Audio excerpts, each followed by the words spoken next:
তাহলে কি তারা দেখতে পারতো? কখনো না। তুমি যাবে বলে তারা দেখবে। তারা তোমার কাছে এসে এমনি এমনি তো আর দেখছে না। বিড়ালের সামনে যদি মাছ ভাজা রাখা হয়, বিড়াল কি সেটা দেখবে না? নাকি দেখে না দেখার ভান করবে?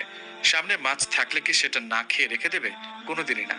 তেমনি মেয়ে যদি বেপরদায় পরপুরুষের সামনে যায়, পরপুরুষটা তো অবশ্যই দেখবে।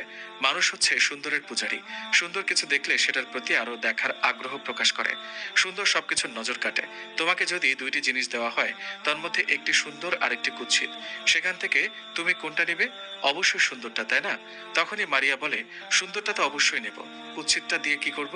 মাহিন বলে, এটা কি বুঝতে পেরেছো? মারিয়া বলল, এটা তো সিম্পল বিষয়, বুঝবো না কেন? আর কতক্ষণ লেকচার দেবে? এসব লেকচার আমার আর ভালো লাগছে না। বেরোবো কবে? দেরি হয়ে যাচ্ছে তো, এবার চলো। এইভাবে চলতে থাকে মারিয়া আর মাহিনের কথা। মাহিন মারিয়াকে পর্দার গুরুত্ব সম্পর্কে নানাভাবে বোঝায়, কিন্তু মারিয়া তার কর্ণপাত করে না। তার একটাই ভয়, এই আধুনিক যুগে মডার্ন ভাবে না চলে পর্দা করে চললে হুজুরগিরি করে চলছি বলবে। আমার তো এরকম বেশভূষা পছন্দ না।